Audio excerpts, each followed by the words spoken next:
सबसे पहले हम आपको यह बताएंगे कि बिहार की राजनीति में लालू प्रसाद यादव का एक पुराना मकान ट्रेंड क्यों कर रहा है। बिहार के उप मुख्यमंत्री और बीजेपी के नेता विजय कुमार सिन्हा ने आज यह सवाल उठाया कि जो लालू प्रसाद यादव वर्ष 1990 तक पटना के एक छोटे से सरकारी चपरासी क्वार्टर में रहते थे, वो आज बड़े बड़े महलों के राजा कैसे बन गए और उनके पास पटना में 400 करोड़ रुपए से ज्यादा की संपत्ति कहां से आई। डर क्यों रहे हैं? एक ही प्रश्न तो पूछ रहा है कि चपरासी क्वार्टर में रहने वाला ये महलों का राजा और चार्टर्ड विमान पर बर्थडे मनाने का कहां से सौभाग्य मिला? दो पूर्व मुख्यमंत्री के पुत्र होने के नाते ही तो मिला। किसकी पैसा थी? बिहार की जनता की गाढ़ी कमाई थी। इनको अवसर मिला एक भी, और नियुक्ति की बात करते हैं, मुंह छुपाए फिरते हैं। ये राजनीतिक गप्पेबाज हैं और बड़बोलेपन के शिकार हैं। इन दावों की सत्यता को जानने के लिए आज हमारी टीम पटना के उसी सरकारी चपरासी क्वार्टर में पहुंची जहां लालू प्रसाद यादव अपने परिवार के साथ मार्च 1990 तक रहा करते थे। और ये मकान असल में उनके बड़े भाई मुकुंद राय को अलॉट हुआ था, जो पटना के पशु चिकित्सा कॉलेज में उस जमाने में पियोन की नौकरी किया करते थे। और बाद में लालू प्रसाद यादव भी अपने परिवार के साथ उनके इसी छोटे से चपरासी क्वार्टर में रहने लगे थे। और बाद में लालू यादव के विधायक बनने के बाद इसका विस्तार किया गया था। और राबड़ी देवी और लालू यादव की इन तस्वीरों से भी आज आप ये समझ पाएंगे कि मुख्यमंत्री बनने से पहले लालू यादव की आर्थिक स्थिति कैसी थी और वो विधायक बनने के बाद भी अपने भाई के इसी चपरासी क्वार्टर में रहा करते थे। उस जमाने की कुछ पुरानी तस्वीरें आज हमने आपके लिए निकाली हैं। लेकिन 10 मार्च 1990 को जब लालू यादव ने पहली बार बिहार के मुख्यमंत्री पद की शपथ ली, तब उनका परिवार इस छोटे से क्वार्टर से मुख्यमंत्री आवास में शिफ्ट हुआ। और इसके 14 वर्षों के बाद 14 वर्षों के अंदर अंदर लालू यादव 87 लाख रुपए की संपत्ति के मालिक बन गए। वर्ष 2004 के चुनावी एफिडेविट में लालू यादव ने अपने 87 लाख रुपए की संपत्ति घोषित की थी 2004 में। 1990 में पहली बार मुख्यमंत्री बने और 2004 में यानी 14 वर्ष के बाद उनकी संपत्ति 87 लाख थी। फिर जबकि वर्ष 1990 से 2004 के बीच सिर्फ 7 वर्ष ही लालू यादव बिहार के मुख्यमंत्री रहे थे। और उस जमाने में बिहार के मुख्यमंत्री की मासिक तनख्वाह सिर्फ अलग अलग भत्तों को हटाकर सिर्फ 15 से 20 हजार रुपए प्रति महीना हुआ करती थी। लेकिन इसके बावजूद लालू यादव वर्ष 2004 आते आते 87 लाख रुपए की संपत्ति के मालिक बन चुके थे। फिर इसके 5 साल के बाद यानी वर्ष 2009 के चुनावी हलफनामे में उन्होंने अपनी संपत्ति जो है वो 3 करोड़ 20 लाख रुपए की बताई। और यहां बात सिर्फ अकेले लालू जी की नहीं है। वर्ष 2014 में राबड़ी देवी के पास 6.5 करोड़ रुपए की संपत्ति थी और उनके बेटे तेजस्वी यादव ने वर्ष 2020 में 5 करोड़ 88 लाख रुपए की संपत्ति घोषित की थी।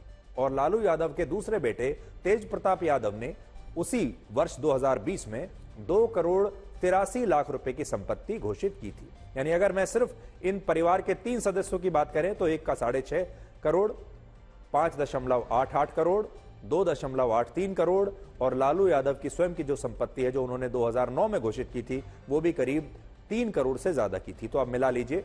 और ये जो जिस समय की मैं बात बता रहा हूं उस समय तेज प्रताप यादव पर अपनी संपत्ति के बारे में गलत जानकारी देने के लिए भी एफआईआर दर्ज हुई थी और कहा गया था कि उन्होंने अपनी पूरी संपत्ति का ब्यौरा अपने हलफनामे में नहीं दिया और अपनी संपत्ति को छुपाया। इसीलिए आज बड़ा सवाल यह उठ रहा है कि जो लालू यादव मुख्यमंत्री बनने तक एक चपरासी के क्वार्टर में रहा करते थे और जिनका अपना पहले से कोई ना तो व्यवसाय था और ना ही उनके या उनके परिवार के पास जो है कोई सरकारी नौकरी थी या किसी भी प्रकार की कोई नौकरी थी, फिर उनके पास करोड़ों रुपए की संपत्ति कहां से आई? और लालू यादव और उनका परिवार सिर्फ राजनीति करके गरीबों की सेवा करते करते इतना धनवान कैसे बना? लेकिन दूसरी तरफ बिहार के लोगों की आर्थिक स्थिति में ज्यादा बदलाव नहीं आया है, वो मैं आपको बताऊंगा। लेकिन उससे पहले मैं आपको वो रिपोर्ट दिखाना चाहता हूं जब हमारे संवाददाता ठीक उसी मकान में गए जो अभी आपकी स्क्रीन पर भी है, जहां लालू यादव 1990 तक रहा करते थे। पहले ये रिपोर्ट देख लीजिए। लालू यादव का जन्म गोपालगंज के एक छोटे से गांव फुलवरिया में हुआ था और जब उन्होंने पटना का रुख किया पढ़ाई के लिए तो सबसे पहला ठिकाना बना पटना का वेटनरी कॉलेज कैंपस। इस वक्त हम उसी जगह पे मौजूद हैं और जो लालू यादव के भाई हैं थे बड़े भाई, वो वेटनरी कॉलेज में ही 4th ग्रेड की नौकरी किया करते थे। ये चपरासी क्वार्टर है और यहीं पर लालू यादव रहा करते थे जब वो पटना आए पढ़ने के लिए और बीएन कॉलेज के स्टूडेंट बने। पढ़ाई भी उनकी चल रही थी, बीए एलएलबी उन्होंने की और साथ ही साथ वो राजनीति में भी, छात्र राजनीति में भी यहीं रहकर पहली बार सक्रिय हुए। और अब ये पूरा इलाका हालांकि बहुत बदलाव के दौर से गुजर रहा है, लेकिन लालू यादव जब तक मुख्यमंत्री नहीं बने तब तक इसी जगह पर रहे। यहीं उनके बड़े भाई को चपरासी क्वार्टर मिला हुआ था। लालू यादव यहीं पर रहते हुए राजनीतिक तौर पे सक्रिय हुए। 1970 में पटना विश्वविद्यालय छात्र संघ के अध्यक्ष भी बने और आगे की राजनीति उन्होंने, जब जेपी आंदोलन से वो जुड़े और बाद में कर्पूरी ठाकुर के साथ उन्होंने राजनीति आगे बढ़ाई, तो भी यहीं से वो राजनीतिक समझ को विकसित कर रहे थे। लालू यादव जब 1990 में पहली बार मुख्यमंत्री बने तब तक वो और उनका परिवार यहीं रहता था। हम दूसरी तरफ दिखाना चाहेंगे, अपने सहयोगी कैमरा पर्सन नदीम आलम से कहेंगे वो दिखाएं। ये वो कंस्ट्रक्शन है जो बाद में किया गया था और जो जानकार है वो बताते हैं कि लालू यादव बाद में यहीं पर बैठ करके जो राजनीतिक चर्चाएं हैं वो किया करते थे। यहीं से सारी उनकी आगे की राजनीतिक दिशा जो है वो तय होती थी। हालांकि अब यहाँ कोई नहीं है, यहाँ ताला लगा हुआ है और जो हालात हैं वो देख करके आप समझ सकते हैं कि अब यहाँ कोई भी सक्रियता नहीं है, लेकिन लंबे अरसे तक लालू यादव यहीं पर रहे।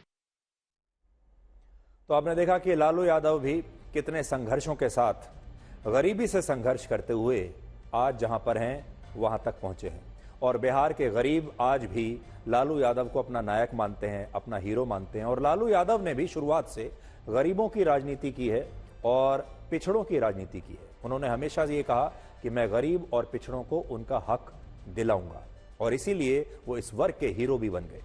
और पुरानी कुछ तस्वीरें हम आपको दिखाई रहे हैं, लेकिन अब लालू यादव और उनका परिवार बदल चुका है। जैसा हमने आपको बताया, अब उनकी करोड़ों रुपए की संपत्ति है। लेकिन बिहार के वो गरीब लोग और पिछड़े लोग जिनकी राजनीति करते करते लालू जी यहां तक पहुंचे हैं, उनका क्या हाल है? क्या वो लोग भी करोड़पति हो गए? तो उनका हाल भी जान लीजिए। बिहार में आज भी 2,97,00,000 परिवारों में से 94 लाख परिवार गरीबी रेखा से नीचे हैं और इन परिवारों की मासिक आय, एक महीने की आय 6,000 रुपए से भी कम है। और बिहार में आज भी औसतन प्रति व्यक्ति मासिक आय 5,000 रुपए के आसपास है। यानी बिहार में औसतन एक व्यक्ति एक महीने में 5,000 रुपए के आसपास कमाता है। और अगर मैं आपको बताऊं तो प्रति व्यक्ति आय बिहार में जो है आज औसतन वो 54-55 हजार रुपए के आसपास है पूरे साल की, जिसका मतलब होता है लगभग 5,000 रुपए प्रति महीना। ये वो बदनसीब लोग हैं जिनकी राजनीति तो लालू यादव ने की, जिनके वोट लेकर लालू यादव और उनका परिवार आज बहुत बड़ा बन गया। लेकिन बिहार की ये जो जनता है ये वहीं के वहीं रह गई।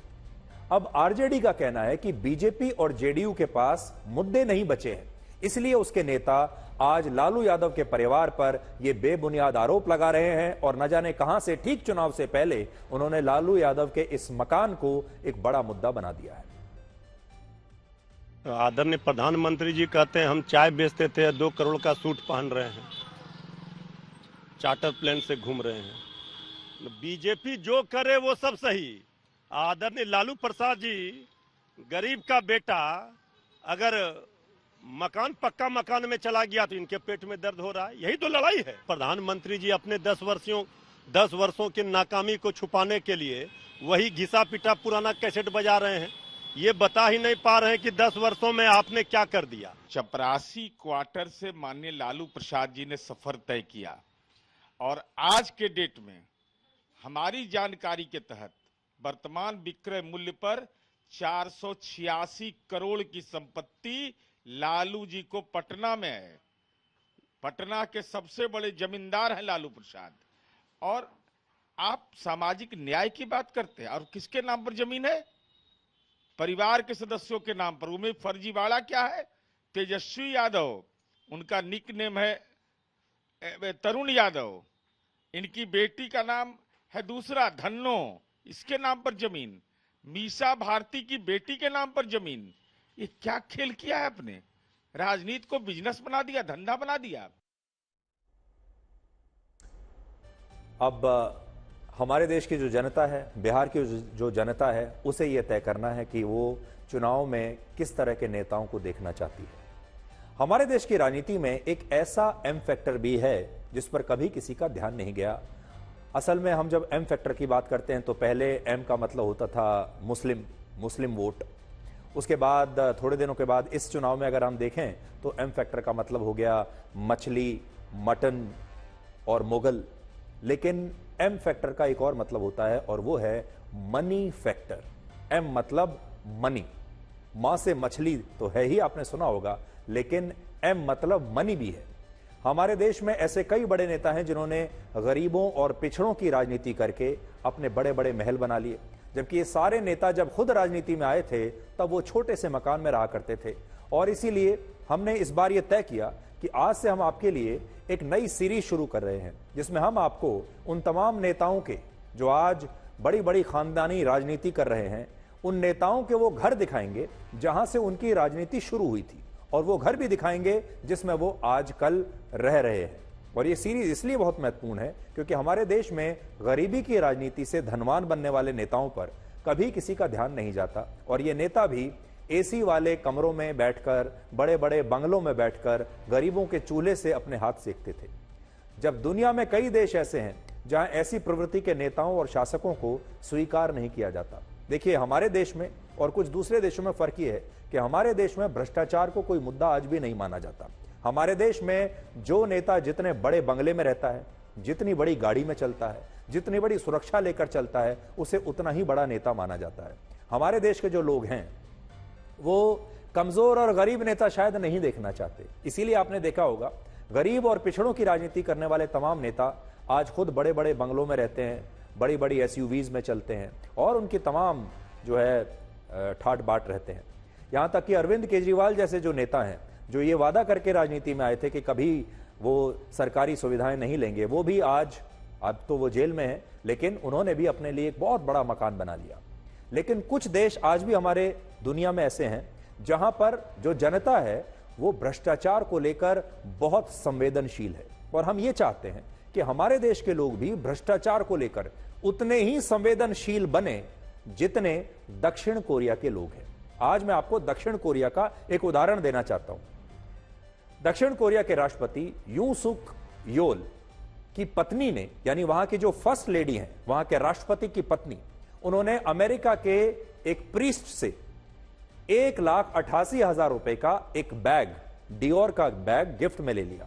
जबकि दक्षिण कोरिया में यह नियम है कि वहां कोई भी नेता, चाहे वो राष्ट्रपति या उनकी पत्नी ही क्यों ना हो, कोई भी नेता जो संवैधानिक पद पर बैठा है वो एक बार में 62,000 रुपए से ज्यादा का गिफ्ट नहीं ले सकता। सोचिए, वहां के नेताओं पर यह पाबंदी है, 62,000 रुपए से ज्यादा का महंगा गिफ्ट, तोहफा वो नहीं ले सकते।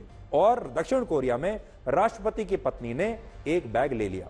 वहां राष्ट्रपति की पत्नी ने यह नियम तोड़ा और उनके खिलाफ कार्रवाई की मांग हो रही है। और इसकी वजह से दक्षिण कोरिया के राष्ट्रपति वहां के चुनाव में इसकी वजह से हार भी सकते हैं। यह इतना बड़ा मुद्दा बन गया क्योंकि उनकी पत्नी ने $2,200 US डॉलर का एक डियोर बैग गिफ्ट में ले लिया और वहां की जनता इससे नाराज हो गई। और हालत यह हो गई कि वहां के राष्ट्रपति अगला चुनाव सिर्फ इसलिए हार सकते हैं क्योंकि उनकी पत्नी ने एक महंगा बैग जो कि $2,200 का है वो तोहफे में किसी से ले लिया। और यह बात पूरे देश के सामने, जनता के सामने खुल गई।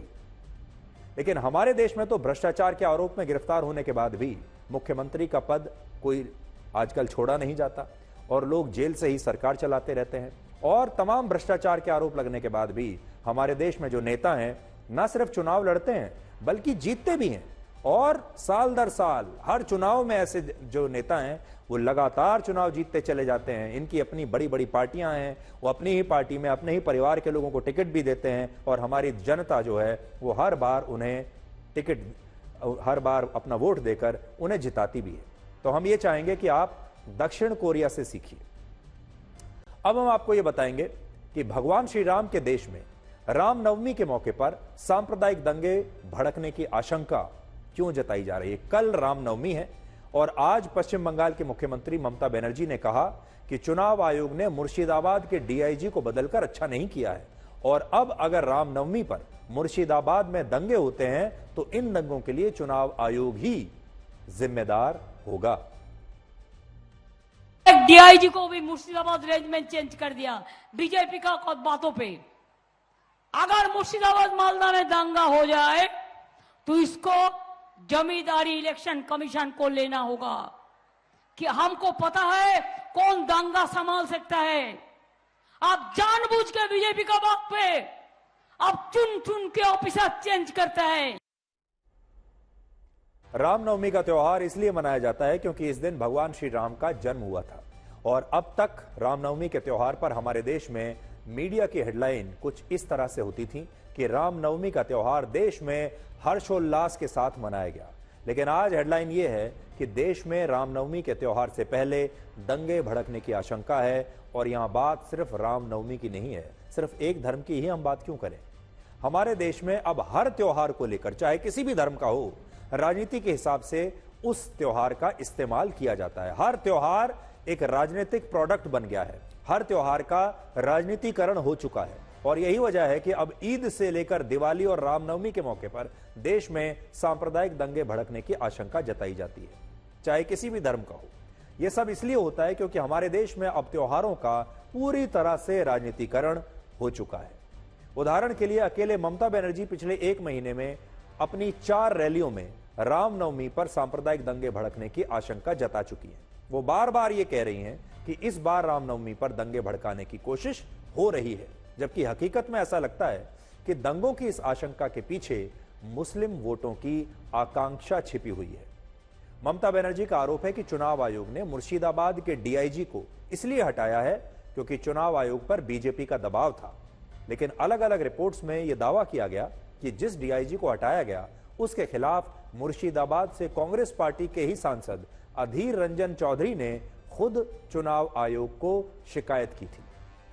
अधीर रंजन चौधरी का आरोप था कि मुर्शिदाबाद के पूर्व डीआईजी चुनावों में टीएमसी की मदद कर सकते हैं और इसी के बाद चुनाव आयोग ने यह फैसला किया। और इससे पहले भी चुनाव आयोग चुनावों से ठीक पहले बड़ी संख्या में ऐसे सरकारी अफसरों को उनके पद से हटा देता है, ट्रांसफर करता रहता है जिन पर यह आरोप लगता है कि वो मुख्यमंत्री के नजदीकी हैं या किसी खास पार्टी के नजदीकी माने जाते हैं। उन्हें यह पहली बार नहीं हो रहा है, ऐसा अक्सर होता है।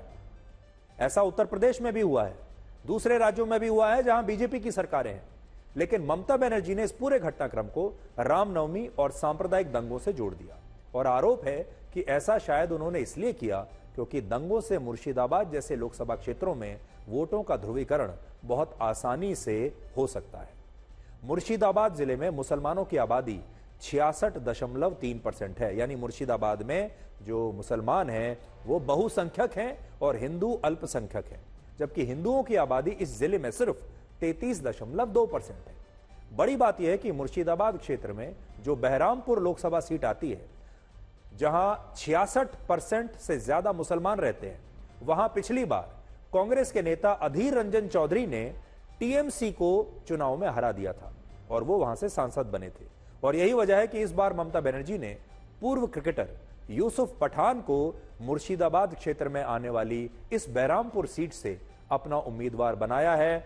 अधीर रंजन चौधरी के खिलाफ इस बार यूसुफ पठान चुनाव लड़ रहे हैं और उन्हें इस बार बहुत कड़ी टक्कर देंगे, यह मैं आपको बता सकता हूं। लेकिन सोचिए, जिस बहरामपुर लोकसभा के नाम में ही राम है, बहरामपुर में राम नाम छुपा हुआ है, वहां रामनवमी पर ही दंगे होने की आशंका जताई जा रही है। मुर्शिदाबाद की तरह ममता बनर्जी को मालदा में भी रामनवमी पर दंगे की आशंका है। लेकिन एक तथ्य यह भी है कि पश्चिम बंगाल में मुर्शिदाबाद के बाद सबसे ज्यादा 51% मुसलमान मालदा जिले में रहते हैं और पिछली बार मालदा उत्तर और मालदा दक्षिण दोनों लोकसभा सीटों पर ममता बनर्जी की टीएमसी चुनावों में हार गई थी।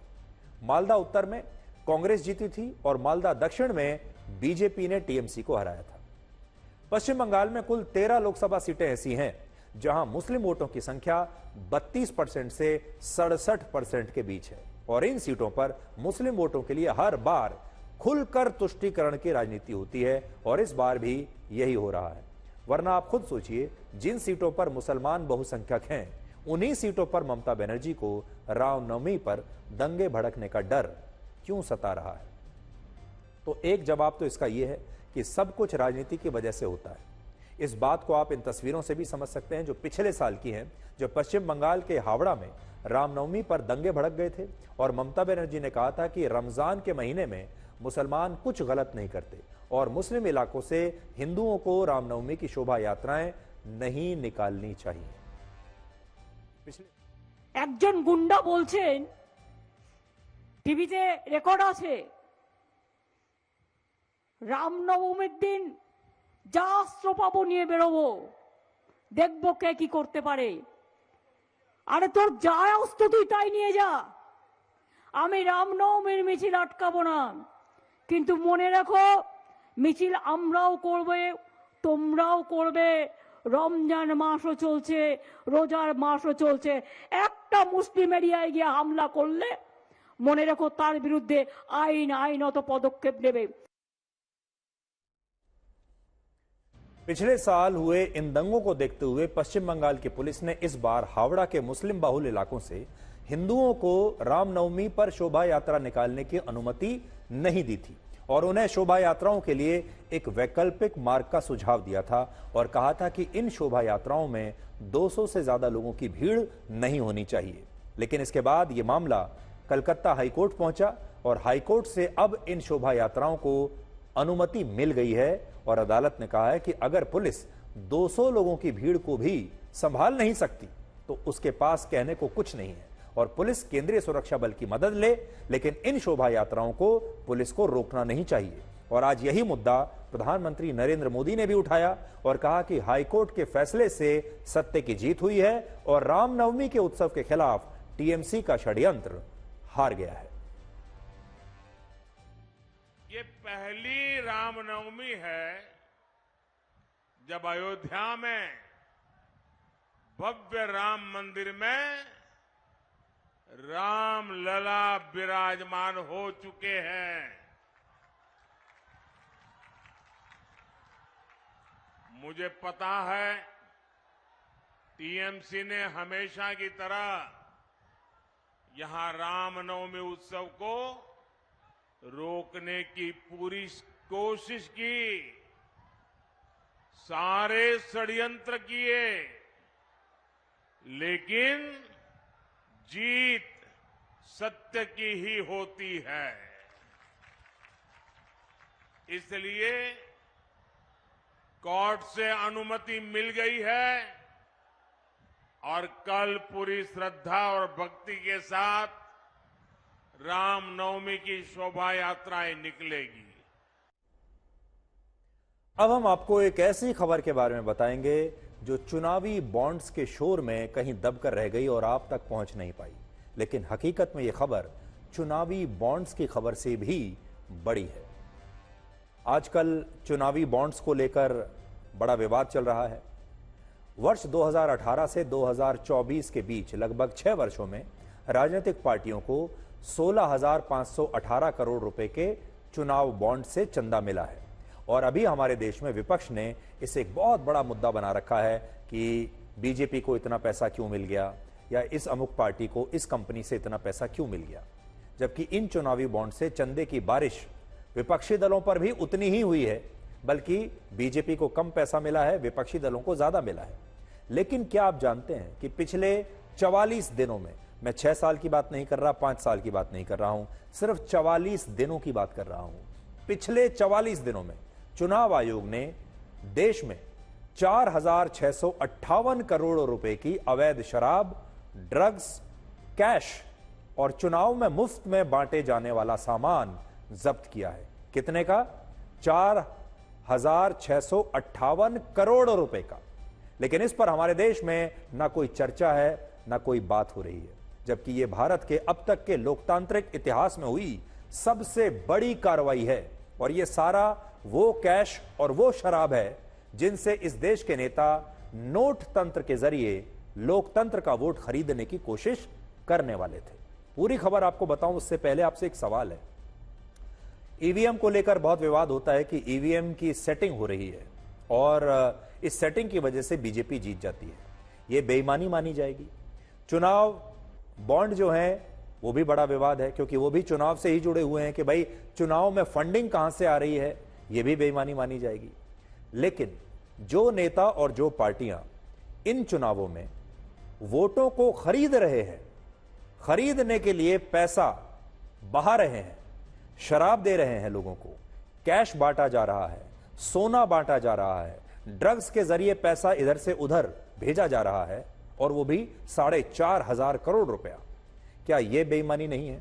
क्या वो सारे दल जो ये काम कर रहे हैं, जो वोटों को खरीदना चाहते हैं और खरीदी हुई वोटों से जीतना चाहते हैं, क्या यह बेईमानी नहीं है? क्या इस पर कोई बात नहीं करेगा? चुनाव आयोग के मुताबिक पिछले चुनावों में कुल 3,475 करोड़ रुपए की शराब, ड्रग्स, कैश और मुफ्त में बांटे जाने वाला सामान जो वोटर्स को दिया जाता है, चुनाव आयोग ने जब्त किया था पिछले चुनाव के दौरान, यानी 2019 में 3400 करोड़ आप मान लीजिए, इस बार 4600 करोड़। इस बार सिर्फ 44 दिनों के अंदर चुनावी भ्रष्टाचार के सारे रिकॉर्ड टूट गए हैं और इस बार इसमें 34% की वृद्धि हुई है, जबकि अभी तो चुनाव शुरू भी नहीं हुए। बड़ी बात यह है कि पिछली बार 304 करोड़ रुपए की शराब जब्त हुई, लेकिन इस बार सिर्फ 1 मार्च से 13 अप्रैल के बीच 489 करोड़ रुपए की शराब जब्त हुई है। इसी तरह पिछले चुनावों में पुलिस और चुनाव आयोग ने 844 करोड़ रुपया कैश में जब्त किया था, जबकि इस बार सिर्फ 44 दिनों में 395 करोड़ रुपया कैश के रूप में जब्त हो चुका है। कैश पहले के मुकाबले थोड़ा सा गिरा है, वो शायद इसलिए हुआ होगा क्योंकि आजकल कैश रखना मुश्किल होता जा रहा है। कैश में कोई भी सामान खरीदना, इसे लाना ले जाना अब मुश्किल हो रहा है। इसलिए अगर आप देखेंगे इस पूरे डेटा में तो कैश तो कम हुआ है, लेकिन उस कैश के जरिए जो शराब पकड़ी गई है उसकी मात्रा बढ़ गई है, जो ड्रग्स पकड़ी गई है उसकी मात्रा बढ़ गई है, और जो मुफ्त में वोटर्स के बीच जो सामान बांटा जाएगा उसकी मात्रा बहुत बढ़ गई है। यानी अब जो पार्टियां हैं वो कैश कम रख रही हैं, क्योंकि कैश रखना है ही बड़ा मुश्किल इस समय, तो वो उस कैश का इस्तेमाल ड्रग्स में और मुफ्त के सामान में लगा रही हैं। पिछले चुनाव में 1,279 करोड़ रुपए की ड्रग्स जब्त हुई थी, जबकि इस बार 2,068 करोड़ रुपए की ड्रग्स जब्त हो चुकी हैं 44 दिनों के अंदर।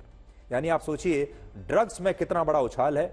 1200 करोड़ से लेकर सीधे 2000 करोड़, लगभग 800 करोड़ की ड्रग्स इस बार ज्यादा पकड़ी गई है। इसका मतलब जो कैश कम हो रहा है उस कैश को ड्रग्स के जरिए इधर से उधर ले जाया जा रहा है और ड्रग्स से फिर बाद में वो पैसा निकाला जा रहा है।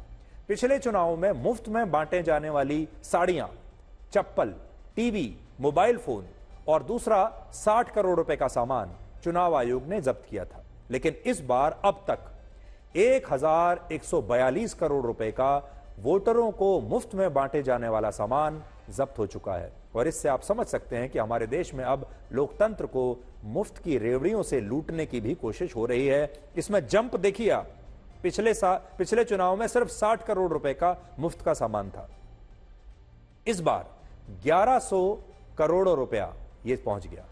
और वो जो कैश आप जो कम देख रहे थे, जो कम हुआ है, वो सारा कैश यहां चला गया।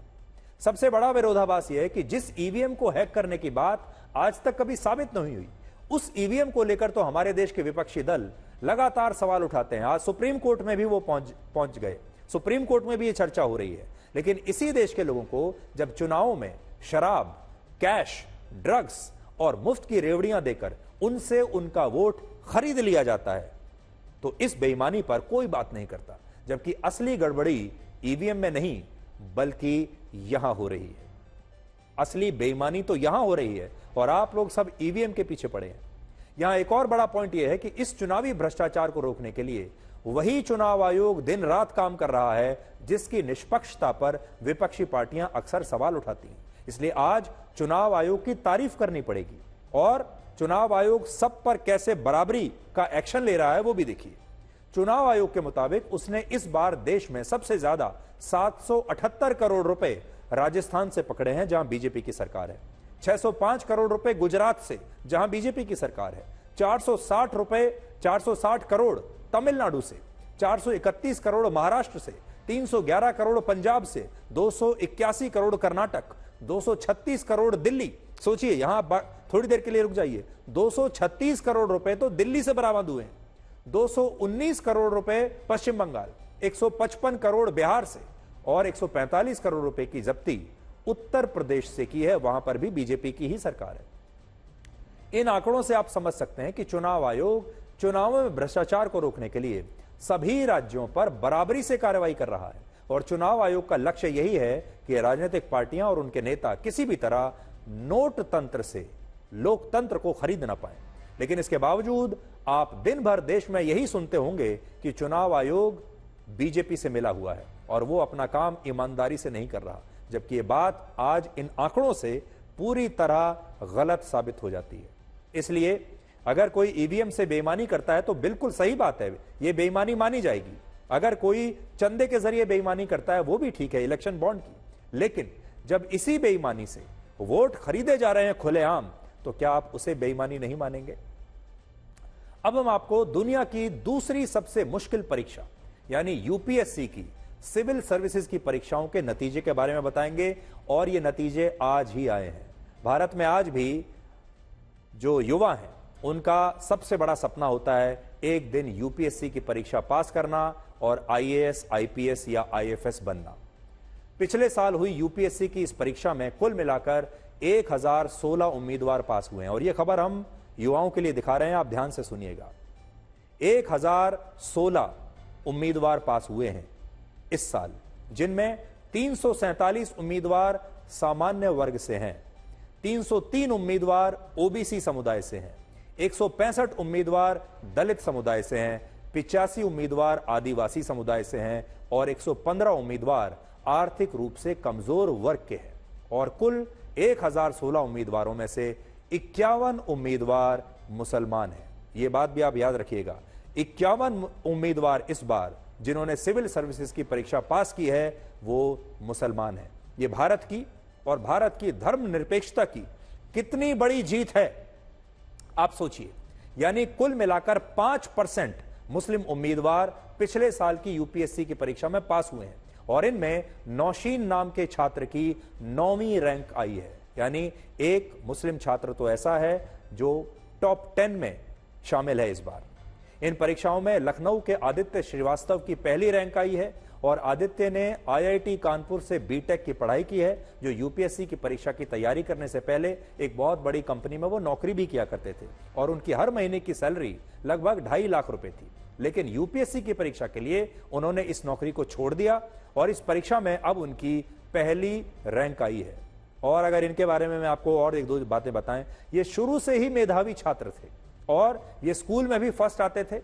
10वीं कक्षा में भी इन्होंने बहुत अच्छे नंबर लिए, 12वीं कक्षा में भी इन्होंने बहुत अच्छे नंबर लिए और इन्होंने जहां जहां ये गए हैं उन्होंने बहुत शानदार प्रदर्शन किया है। इसलिए किसी को भी हैरानी नहीं है कि आदित्य ने इस बार यूपीएससी में टॉप किया। इसी तरह ओडिशा के रहने वाले अनिमेश प्रधान की दूसरी रैंक आई है और इस छात्र की कहानी से आज आप लोग काफी कुछ सीख सकते हैं। अनिमेश ने 4 साल पहले अपने पिता को खो दिया था। 1 महीने पहले उनकी मां का भी कैंसर की बीमारी से स्वर्गवास हो गया और अपने माता पिता को खोने के बाद यह छात्र पूरी तरह से टूट गया था। लेकिन इसके बाद अब उसने यूपीएससी की परीक्षा में दूसरी रैंक हासिल करके यह बता दिया कि अगर संघर्ष पूरी शिद्दत के साथ किया जाए तो सफलता जरूर मिलती है। पेरेंट्स को आपने बताया या फिर वहां से फोन आया, वो रिएक्शंस क्या था पहला पेरेंट्स का? मतलब मैं बोल नहीं पाया बिकॉज आई हैड लॉस्ट मेरे पापा को जब 2015 में और 1 मंथ पहले आई लॉस्ट माई मदर। सो जब मैं देखा तब सबसे बड़ी कमी वही हुई कि प्रीलिम्स के टाइम, मेंस के टाइम में मम्मी को ही पहले कॉल करता था और इस बार कॉल नहीं कर पाया। तो बट हाँ, तो मैं आपको आदित्य के बारे में बता रहा था। आदित्य ने 10वीं कक्षा में 97.8% मार्क्स लिए थे और 12वीं कक्षा में आदित्य के 97.5% मार्क्स आए थे और इसके बाद भी जेईई, मेंस और एडवांस परीक्षा में भी उन्होंने बहुत अच्छी रैंक हासिल की और फिर वो आईआईटी कानपुर में बीटेक करने के लिए वहां दाखिल हो गए। और वो शुरू से ही बड़े मेधावी छात्र रहे हैं। हर साल जब यूपीएससी की परीक्षा का नतीजा आता है तो हम आपको उन छात्रों के बारे में बताते हैं जिन्होंने बड़ी सफलता हासिल की है, फिर बताते हैं कि सफल कैसे हुआ जाता है। लेकिन आज उन छात्रों की बात करना भी ज़रूरी है जो इस परीक्षा में असफल हो गए। सफलता की बात तो सब करते हैं, लेकिन असफल हुए छात्रों की बात कोई नहीं करता। पिछले साल हुई यूपीएससी की परीक्षा के लिए 13 लाख छात्रों ने आवेदन किया था। फिर से आप सुन लीजिए, 13 लाख छात्रों ने आवेदन किया था, जिनमें से 1016 छात्र ही पास हुए हैं और 12,98,984 छात्र असफल हो गए। ये जो लगभग 13 लाख छात्र हैं, इनकी कोई बात नहीं कर रहा है। यानी जो छात्र पास हुए हैं वो हैं 0.08% और जो छात्र फेल हुए हैं वो हैं 99.92%। और इसीलिए आज इन छात्रों की भी बात होनी चाहिए। और आज हम इन छात्रों से यही कहना चाहेंगे कि एक परीक्षा में असफल होने का मतलब ये नहीं है कि जीवन में असफलता आ जाएगी। एक परीक्षा में असफल होने का मतलब ये नहीं है कि आगे की कोशिशों को बंद कर दिया जाए। असफलता जीवन में बहुत कुछ सिखाती है, इसलिए इस असफलता से डरने की आवश्यकता नहीं है, अपना दिल तोड़ने की आवश्यकता नहीं है, बल्कि यह असफलता आपको दो बातें बता रही है। एक तो ये कि आप और मेहनत कीजिए, और अगर इसके बाद के रास्ते बंद हैं तो वो ये कहता है कि इस असफलता के बाद जीवन में कुछ और कीजिए जहां आपको बहुत अच्छी सफलता मिल सकती है। यह हमारे समाज की एक बहुत बड़ी विडंबना है कि यहाँ सफलता को लेकर तो तमाम बातें की जाती हैं, लड्डू खिलाए जाते हैं, मिठाई खिलाई जाती है, बधाइयाँ दी जाती हैं, लेकिन असफलता पर कोई बात ही नहीं करना चाहता। जो बच्चे आज असफल हुए हैं उनके माता पिता, उनके घरों में शायद एक मायूसी सी छाई होगी, वो आज शायद इसके बारे में बात भी नहीं करना चाहेंगे। वो चाहेंगे कि कोई उनसे इसके बारे में पूछे भी नहीं। जबकि सच्चाई यह है कि इन फेल हुए छात्रों में से बहुत से ऐसे होंगे जिनका सिर्फ कुछ नंबरों से पीछे रह जाने की वजह से आज चयन नहीं हो पाया, और ऐसे लोग आज काफी निराश भी होंगे। उन सभी युवाओं से हम ये कहना चाहते हैं कि अगर किसी कारण से वो पास नहीं हुए तो उन्हें अपना दिल आज छोटा नहीं करना चाहिए, बल्कि और ज्यादा मेहनत करनी चाहिए, और उन्हें यह देखना चाहिए कि कहां कमी रह गई। असफल होने वाले उम्मीदवारों में एक उम्मीदवार का नाम आज मैं आपके साथ शेयर करना चाहता हूं, और उसका नाम है कुणाल आर विरुलकर। और वो अब तक यूपीएससी एग्जाम में 12 अटेम्प्ट दे चुके हैं, 12 अटेम्प्ट, और वो कभी इस परीक्षा को पास नहीं कर पाए, और 5 बार वो इंटरव्यू तक पहुंचे और 5 बार इंटरव्यू में फेल हो गए। फिर भी उन्होंने हिम्मत नहीं हारी है, और आज मैं उनकी दाद देता हूं। मेरे लिए आज वो भी उतने ही बड़े हीरो हैं जितने बड़े हीरो वो लोग हैं जिन्होंने आज टॉप किया है। और ऐसे और भी बहुत सारे लोग होंगे जो लोहे के बने हुए हैं, जिनकी इच्छा शक्ति इतनी मजबूत है कि वो एक के बाद एक के बाद एक के बाद असफलताओं को झेलते जा रहे हैं, लेकिन अपनी कोशिशों को छोड़ नहीं रहे। ऐसे लोगों को हम बताना चाहते हैं कि वो एक ना एक दिन जरूर सफल होंगे। इस परीक्षा में नहीं तो जीवन के किसी दूसरी परीक्षा में वो 100% सफल होंगे। अब आपको इजरायल और ईरान के तनाव के बारे में लेटेस्ट अपडेट बता देते हैं, क्योंकि एक बहुत बड़ी खबर है अंतर्राष्ट्रीय स्तर पर। इजरायल पर ईरान के हमले को अब 2 दिन हो चुके हैं, और अब भी यह साफ नहीं है कि इजरायल इस हमले का जवाब देगा या अमेरिका की बात मानकर अब शांत होकर बैठ जाएगा। इजरायल के प्रधानमंत्री बेंजामिन नेतन्याहू ने 24 घंटे में दूसरी बार अपनी वॉर कैबिनेट के साथ बैठक की है, लेकिन वॉर कैबिनेट के 5 मंत्री ये तय नहीं कर पा रहे कि ईरान के हमले का जवाब कैसे दिया जाए। वो ईरान के साथ युद्ध से तो बचना चाहते हैं, लेकिन ये भी चाहते हैं कि इजरायल ईरान को करारा जवाब जरूर दे। इजरायल अब कूटनीति के जरिए ईरान को कमजोर करना चाहता है, और इजरायल के विदेश मंत्री ने 32 देशों को चिट्ठी लिखी है और कई देशों के विदेश मंत्रियों से खुद बात की है, और वो चाहते हैं कि ईरान के मिसाइल प्रोग्राम पर अंतर्राष्ट्रीय प्रतिबंध लगाया जाए, और ईरान की सेना यानी इस्लामिक रेवोल्यूशनरी गार्ड कोर को एक आतंकवादी संगठन घोषित किया जाए। इस समय ईरान के हमले का जवाब देने के लिए इजरायल ने अपने सारे विकल्प खुले रखे हैं और उसकी सेना पूरी तरह से तैयार बैठी है। अब आपको बताते हैं कि इजराइल ने ईरान के 99% हमले को नाकाम कैसे किया। असल में इसके लिए इजराइल ने पूरी तैयारी पहले से ही करके रखी थी। ईरान ने 13 अप्रैल की रात को इजराइल पर 300 से ज्यादा ड्रोन्स और मिसाइल्स दागे थे। इनमें 170 ड्रोन्स थे, 30 क्रूज मिसाइल्स थीं और 110 बैलिस्टिक मिसाइल्स थी। लेकिन इजराइल की सेना ने इनमें से 99% को नाकाम कर दिया और यह सब कुछ हुआ इजराइल के मजबूत एयर डिफेंस सिस्टम की वजह से। 13 अप्रैल को जब हमला हुआ तो सबसे पहले इजराइल की वायु सेना ने मोर्चा संभाला और उसके F-35 स्टेल्थ फाइटर जेट्स ने ईरान के ड्रोन्स और मिसाइल्स को निशाने पर लिया और इनमें से ज्यादातर को हवा में नष्ट कर दिया। यह इजराइल की फर्स्ट लाइन ऑफ डिफेंस थी। इसके बाद जो भी ड्रोन्स और मिसाइल्स बच गए उन्हें इजराइल के मिसाइल डिफेंस सिस्टम ने निष्क्रिय कर दिया। इस सिस्टम के 3 हिस्से हैं। पहला आयरन डोम, दूसरा डेविड स्लिंग और तीसरे को कहते हैं एरो 2 और एरो 3। आज हम सबके बारे में आपको बताएंगे। इनमें सबसे ज्यादा चर्चा होती है आयरन डोम की, जो एक सुरक्षा कवच की तरह काम करता है, जो एक छाते की तरह पूरे इजराइल को ऊपर से घेर लेता है और फिर उसकी रक्षा करता है कवच की तरह, और इसे भेद पाना बहुत मुश्किल है। इजराइल ने इसी आयरन डोम से गाजा, लेबनान और सीरिया से आतंकवादियों के रॉकेट हमलों को नाकाम करके अपने हजारों नागरिकों की अभी तक जान बचाई है। इजराइल ने वर्ष 2011 में आयरन डोम विकसित किया था। इसे एक ट्रक के सहारे कहीं भी पहुंचाया जा सकता है और इसका रेडार 4 से 70 किलोमीटर तक की दूरी पर रॉकेट्स और ड्रोन्स की पहचान कर लेता है। और इजराइल ने अभी पूरे देश में ऐसे 10 आयरन डोम सिस्टम तैनात किए हुए हैं। बड़ी बात यह है कि इसका जो सक्सेस रेट है वो 90% है। आयरन डोम के जरिए एक मिसाइल को रोकने का खर्चा 34 लाख रुपए आता है, यानी एक मिसाइल को अगर रोका तो 34 लाख रुपए गए। लेकिन पिछले वर्ष 7 अक्टूबर को आयरन डोम हमास के हमले को रोक नहीं पाया था, क्योंकि हमास ने उस समय 20 मिनट के अंदर 5000 से ज्यादा रॉकेट बरसा दिए थे और आयरन डोम की क्षमता इतने रॉकेट्स को रोकने की नहीं थी कि वो अचानक इतने सारे रॉकेट्स को रोक पाए। इसलिए इजराइल पहली बार उस दिन नाकाम हो गया था। इजराइल का दूसरा मिसाइल सिस्टम है डेविड स्लिंग, जिसे वर्ष 2017 में बनाया गया था। यह कम दूरी वाली बैलिस्टिक और क्रूज मिसाइल्स और ड्रोन्स को इजराइल की सीमा में प्रवेश करने से पहले ही नष्ट कर देता है।